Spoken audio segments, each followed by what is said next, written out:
3 important changes to SSDI in 2023. Social Security Disability. I have all the details and what you need to know right here in the video, so let's get right into it. All right, now in this video, I do want to specifically talk about SSDI, Social Security Disability, and the roughly 8.9 million beneficiaries who rely on these monthly checks, as well as 3 changes that went into effect at the beginning of this year, 2023.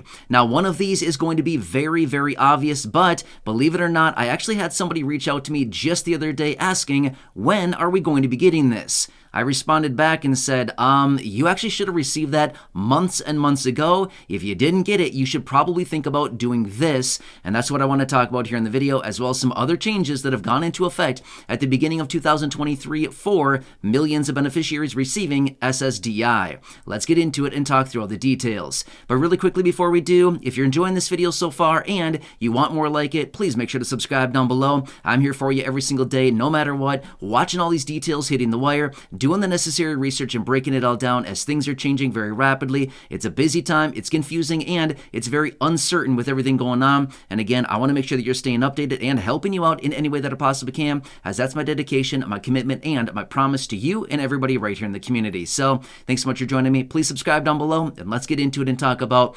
SSDI, Social Security Disability, the 8.9 million beneficiaries, and what you need to be aware of in 2023, as a lot of this information continues to change every single year because Social Security continues to update this information. Therefore, we probably need to stay tuned with all of this going on.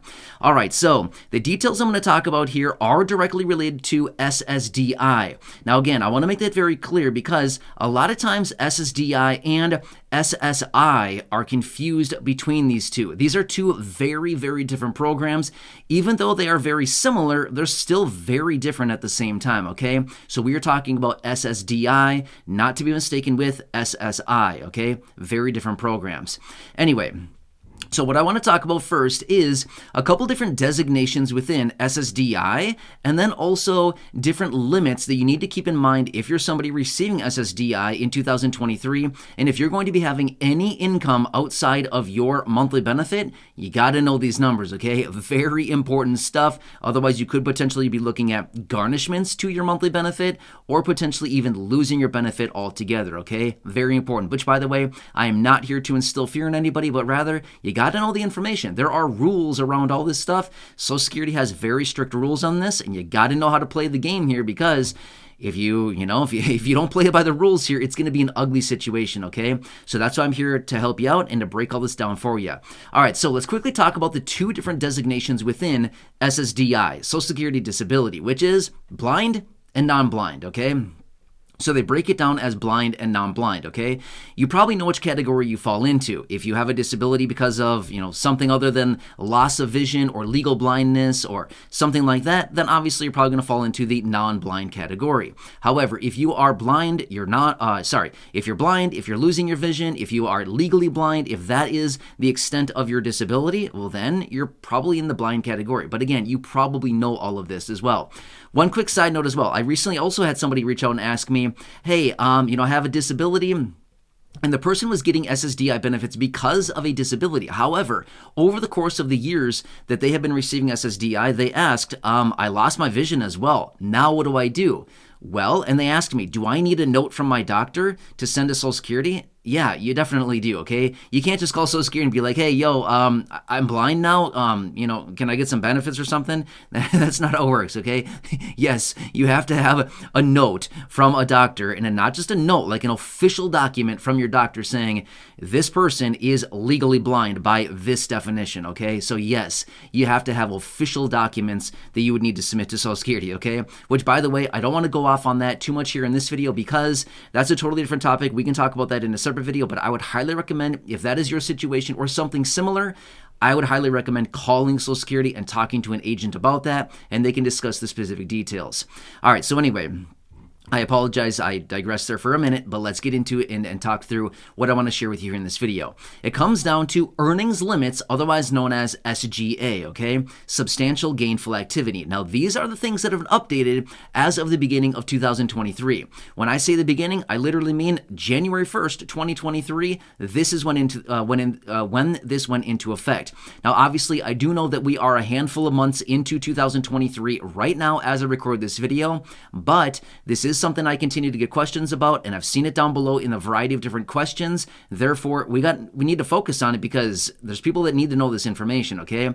So even though that we are within the year so far, still something we got to focus on, even though this went into effect a few months ago. All right, so anyway, let me talk you through the details. SGA, Substantial Gainful Activity, how it pertains to blind and non-blind SSDI beneficiaries, okay? Again, you got to know which category you fall into there.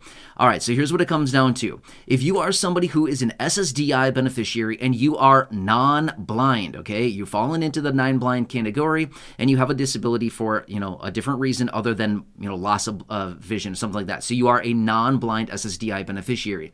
Here's what you need to know. Your SGA in 2023, in other words, what Social Security determines as substantial gainful activity, is $1,470 each and every month.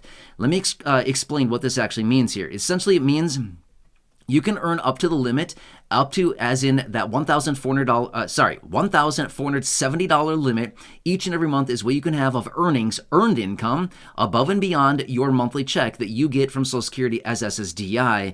But if you earn over that limit, they're going to determine that being SGA, Substantial Gainful Activity. In other words, they're going to examine your situation and think, hey, do you really need benefits? You're earning a pretty nice income here. We might consider, garnishing your benefit or possibly even stopping your benefit because you've earned over that limit, okay? So that's essentially what SGA is. Now, here's the thing. This is where a lot of things get confused about SSDI. Many people believe that you cannot work or have any income as an SSDI beneficiary. That's not true. You can have income as an SSDI beneficiary. However, full disclaimer, if you plan on working, if you plan on start working, if you plan to pick up hours, if you get an increase in pay, if you're going to start a small business, a side hustle, something like that, I would highly recommend calling Social Security, having a conversation with an agent, talking to them about your situation and the parameters that you need to know about your earnings limits and things like this. They will talk you through all these details. I would highly recommend that before you get into any situation where you're earning some kind of income, because if you get into that situation and all of a sudden you start earning over the limit or anything like that, you got to know the rules behind this. Even though I'm explaining it here, I would always recommend calling Social Security. You can do that. Nothing wrong with that at all. They do not mind one bit if you start to work and you earn some income. But you got to know the limits, okay?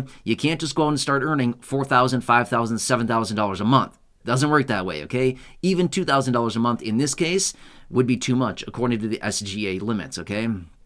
That's what I'm saying. By all means, you can work. You can have some income. You can have a small business. You can have a side hustle. You can do some side grind, whatever it wants to be. Doesn't matter. You can do that. You can have income. But you got to have it within the limits. Otherwise, they're going to say, uh-oh, you've earned too much. You know what I mean? So please be very careful about that. That's the disclaimer that I want to throw out in this video. All right, so that is what it is. SGA for non-blind beneficiaries is $1,470 each and every month is what you can earn up to, but just be very careful if you earn over that limit, because then you'd be falling into SGA, and again, you might be seeing garnishments to your benefits, which, by the way, no, that does not include your monthly check amount, okay? Next, let's get into it and talk about a blind beneficiary. I apologize. I know this video is taking a little bit longer than I anticipated. I thought it'd be wrapped up by now, honestly. I know I've kind of gotten sidetracked a couple times here in this video, but I hope these little examples are helping you as well along the way here. But either way, let's buzz through blind, and then we'll get into one other change here really quickly as well. All right, so if you're a blind beneficiary receiving SSDI, your SGA limit in 2023 is $2,460 every single month. So that is essentially the limit that Social Security has put in place, saying as an SSDI beneficiary who is blind, you can have that as an earnings limit up to that limit, but not to exceed it. By all means, you can exceed it if you want to, but just be prepared. If you exceed it, you're going to see some garnishment to your benefit, or you may see one of those overpayment letters from Social Security that says, hey, we overpaid you. You earned too much. You earned over the limit. Now you need to pay us back, okay? So please be very aware of that. And again, just like the disclaimer I said a couple minutes ago, if you're going to start working, if you're going to pick up hours, if you're going to have a change in pay, if you're going to start a small business, a side hustle, whatever you want to call it, if you're going to have any income of any kind, I would highly recommend calling Social Security before you start anything like that, having a conversation with an agent. They will walk you through all the details. They will hammer all this stuff out for you, and they will help you through this. And again, you're not going to be in trouble. They do not mind. It is okay to have some income as an SSDI beneficiary. But if you exceed the limit, that's where the problems come in, okay? So please keep that in mind. SSDI beneficiary, blind, $2,460 per month. And no, that does not include your monthly benefit amount. That is earned income above and beyond your monthly benefit. And that is also gross income, not net, not take-home pay, but that is gross income, okay? Very important stuff. All right, so next, the last change that I want to point out really quickly, and again, like I said, this one is very, very obvious. We all know this, but again, I saw a question just the other day. I connected with that person who said, when are we going to get it? And I said, you should have gotten that a long time ago. If you didn't get it, you might want to think about calling Social Security because you should have gotten that automatically on your benefit. And I would be very concerned with if I were you and you didn't get it. It is the COLA, the 8.7% COLA. Now, yes, like I said, I know it's very obvious, but here's the thing. Could there potentially be a mistake in some people's benefit that did not automatically get the 8.7% COLA? Well, obviously, because this person reached out and said they didn't get it. Okay, well, I guess what I would want to know is I would want to look at that document that you got from Social Security back in early December or around December time. Social Security sends out that letter and you get the letter that basically says, here's the breakdown of your benefit. What I would be wondering with this person is maybe did they have some kind of deduction to their monthly benefits that is something similar to the COLA? Maybe they really did get it, but maybe they're having some kind of deduction to their benefit that they're not aware of or something like that that is almost equivalent to the COLA. And really it's there, but they just have this other deduction reducing their benefit. So that's what I would anticipate because the COLA should automatically be applied to your benefit starting your first payment in January. You should have already gotten it months and months ago, okay? However, if that is not the case for this person, if there's anybody else out there that did not get the COLA for your monthly benefit, please call Social Security right away and say, I don't know what's going on here, but I should have gotten the COLA. My benefit last year was blank amount, whatever it happens to be. This year it is exactly this much as well. I did not get the COLA. Can you please investigate? Please look at this. They should be able to look at it and see some kind of details there, but if this happened to anybody, again, it's probably a very isolated incident. I would guess that this is probably very, very rare for this to happen. And again, I would want to look into the benefits and investigate further to see, really, is it actually missing or is it really there? And like I said, maybe there's some kind of deduction to your benefit. Maybe you're not aware of that is something very, very similar to what the COLA came in at. And they're just, the COLA came in, the deduction, the deduction minused it out. And there we are right back at square one, right? So that's what I would anticipate for probably anytime that this is happening. But again, maybe there's a rare situation where maybe the COLA wasn't applied for some weird reason.